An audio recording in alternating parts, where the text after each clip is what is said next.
கனவுகள் சுமந்திடும் மனமே உறக்கம் எதற்கு. வணக்கம் சொந்தங்களே, இன்றைக்கி நம்ம என்ன செய்ய போகிறோம்னு பார்த்தீங்கன்னா ரஸ்க் அல்வா தான் செய்ய போகிறோம். எப்படி செய்கிறதுன்னு வாங்க வீடியோக்குள்ளே போகலாம்.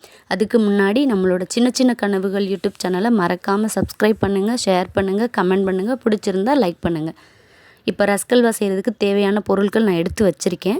ஆனால் அதுக்கு முன்னாடி நம்ம ரஸ்க்கை பவுடர் பண்ணிக்கணும். அந்த பவுடர் எந்த அளவு இருக்கோ அதை பொறுத்து தான் நம்ம மற்ற பொருட்கள்லாம் எடுக்கணும்.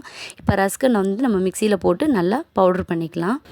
நம்ம அரைச்சதுக்கு பிறகு அந்த ரஸ்க் பவுடரை எந்த கப்பில் நம்ம அளந்து எடுத்துக்கிறோமோ அதே கப்பில் தான் ஜீனி 1 கப், தண்ணி 1 கப், பால் 1 கப் எடுத்துக்கிறோம். இது இப்போ நம்ம பவுடர் பண்ணிப்போம். இந்த அளவுக்கு பக்குவத்தில் நம்ம பவுடர் பண்ணிக்கணும். பார்க்க கொஞ்சம் குறகுறப்பாக இருக்கணும். இப்போ இதை நான் மெஷர் பண்ணப்போ இதில் 1 கப் எனக்கு பவுட்ரு கிடச்சது. இப்போ இதுக்கு தேவையான பொருட்கள் தான் நான் சொல்கிறேன். இந்த 1 கப் பவுடருக்கு 1 கப் சர்க்கரை, 1 கப் தண்ணி, 1 கப் பால், தேவையான முந்திரி திராட்சை, வாசத்துக்கு ஏலக்காய். இது பார்த்திங்கன்னா தேங்காயும் நெய்யும் கலந்தது. இதே கப்பில் 3/4 கப் எடுத்திருக்கேன். இப்போ வாங்க எப்படி செய்கிறதுன்னு நம்ம பார்க்கலாம்.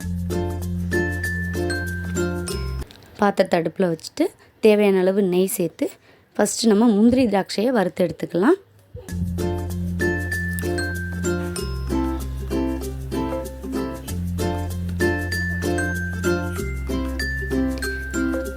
இந்த அளவுக்கு வறுத்துட்டு அதை நம்ம பாத்திரத்தில் எடுத்து வச்சுக்கலாம்.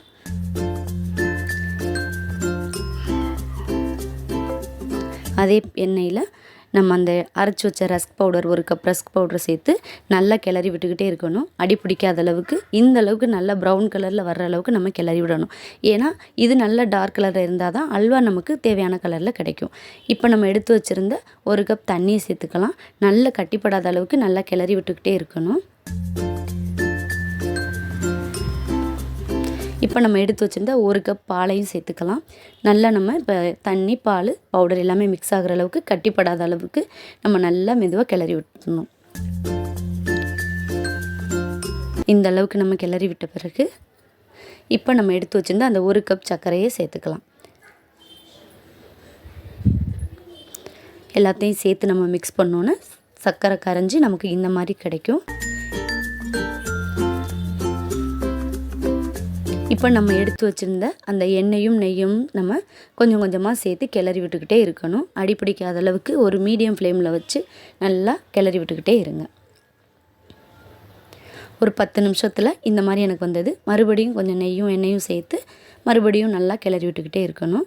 இது நல்லா நம்ம மிக்ஸ் பண்ணிகிட்டே இருக்கும்போது ஆயில் பிரிஞ்சு நம்ம ஊற்றின நெய்யும் அந்த எண்ணெயும் மேலே தெளிவாக வரும். அந்த அளவுக்கு நம்ம நல்லா கிளறி விட்டுக்கிட்டே இருக்கணும்.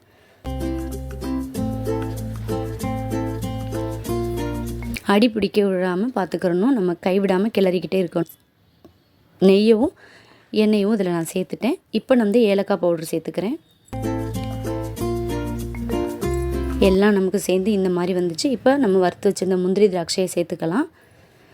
நம்ம நல்லா கிளறி விட்டுக்கிட்டே இருக்கணும். இது மொத்தமாக செய்கிறதுக்கு ஒரு 25 நிமிஷம் அவ்வளோதான் ஆகும். கரெக்டாக இருக்கும். சிம்பிளான பொருட்கள் தான், வீட்டில் இருக்கக்கூடிய பொருட்கள் தான். நம்ம டக்குன்னு நினச்ச உடனே நம்ம செஞ்சிடலாம். இந்த அளவுக்கு நல்லா கிளறி விட்ட பிறகு உங்களுக்கு அல்வா நல்லா ஒட்டாத அளவுக்கு நல்லா திரண்டு வரும். பாருங்கள் எந்த அளவுக்கு பாத்திரத்தில் ஒட்டவே இல்லை. நல்லா நம்ம கிளறி விட்டுக்கலாம். ரஸ்க் அல்வா ரெடி ஆயிடுச்சு. இப்போ இதை நம்ம ஒரு பிளேட்டுக்கு மாற்றிக்கலாம்.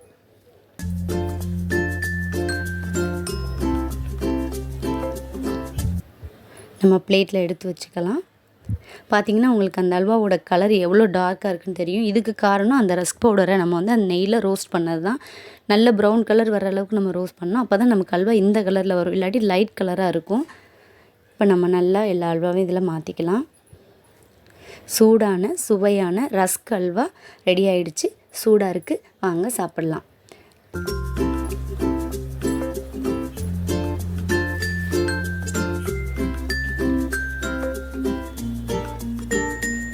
Thank you for watching.